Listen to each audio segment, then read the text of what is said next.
So how to choose a good area. The three main things that drive the popularity of our different suburbs is number one, the school districts. Number two is the location. And number three is the type of community and amenities that are within that community. So for example, if you're trying to figure out why a new construction home is priced $600,000 in one community and $450,000 in another community, and they look and feel kind of the same, it's for one of those three reasons. Either the school district, the location, or the actual community itself is really the driving force of our pricing and demand. A lot of people moving here really want highly rated schools and a new construction home, and I'm going to tell you right now that that is extremely hard to find, especially if you want all grade levels to be A-rated schools. For the most part, our top A-rated schools are already in very established neighborhoods, and most of those homes were built in the 80s through early 2000s. Another thing to note is not only what is popular and in demand right now, but also the trends are true for our long-term appreciation. It tends to be that the homes that were built in large master plan communities and top-rated districts and have really good locations are the ones that maintain their value and appreciate at a much higher rate than some of our other neighboring communities and suburbs. As you are looking for areas and communities within Houston suburbs, I would definitely prioritize the school district. Make sure that it is a average to above average rated district. Even if you don't have kids, for your resale value and appreciation, it is a really important factor here. With location, obviously there are multiple layers to this. You want to prioritize where you need to commute to on a regular basis, because Houston is huge.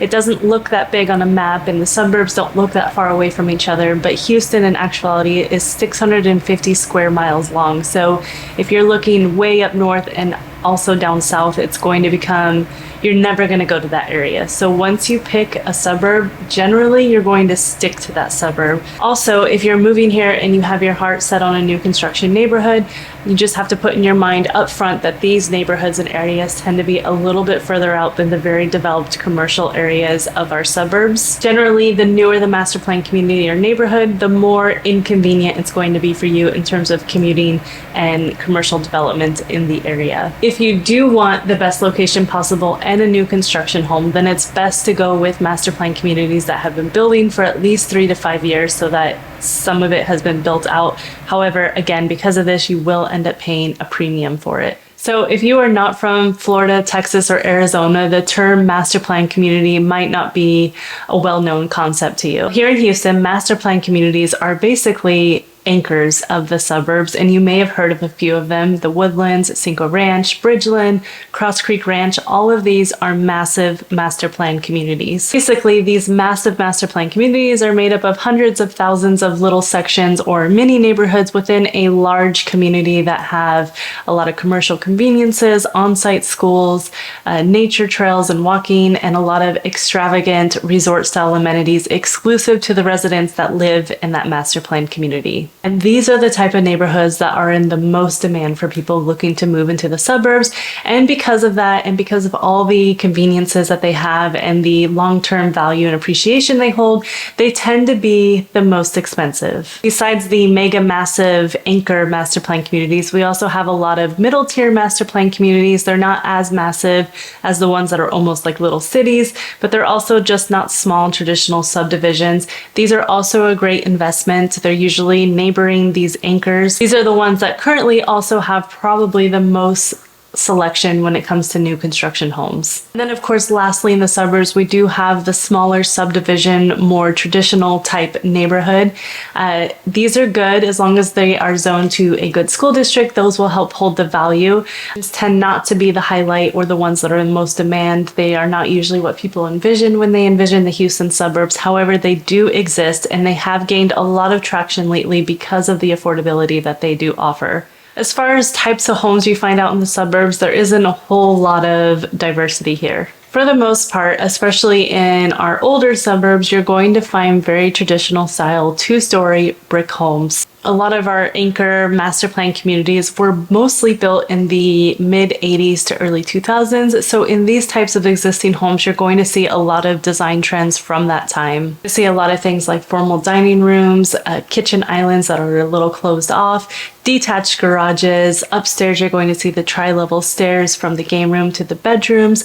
And then one of my biggest pet peeves in these older homes that I tend to see is the vanity for the shared bathrooms is in the bedroom with carpet. If you're looking in our newer developments and new construction homes, they're starting to be a little bit more craftsman in style with some farmhouse and stucco elements more so than the brick. Overall, especially in the Houston suburbs and the master plan communities, it's very hard to find different style homes. There's no Tudor style homes or ranch style homes.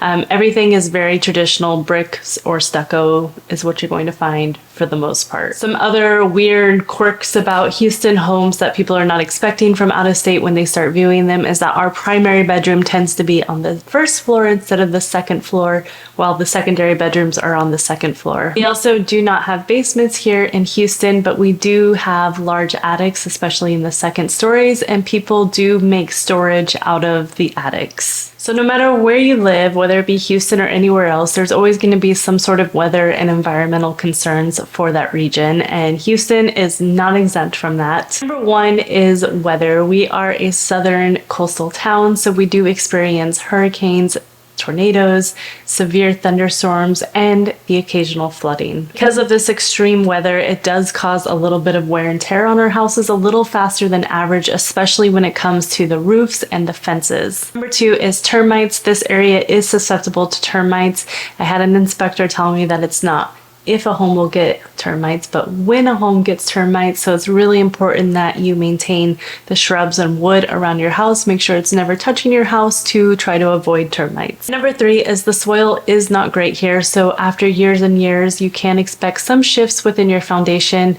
So you'll always have to keep an eye on that and get inspections periodically. There's no particular suburb that is magically exempt from these conditions. The entire Houston region is susceptible to this happening, and it's not something you need to overly worry about. It is relatively rare, but it is important to set your expectations that these things and conditions could arise over the life of owning a home within Houston. Obviously, when you're moving to a new city that you're unfamiliar with, you want to prioritize safety and looking for areas that are safe to live in. A lot of our suburbs are major mini cities. Everything you're going to need on a daily basis is going to be within the suburb you live in. You're not going to have to travel far for anything once you pick the suburb you're going to live in.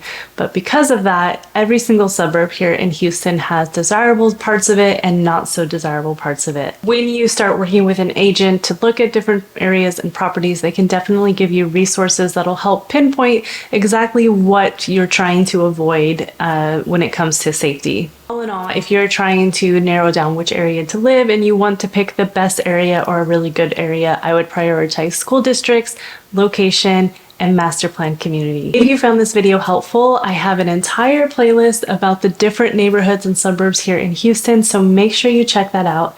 As always, thank you so much for watching, and I will see you next time.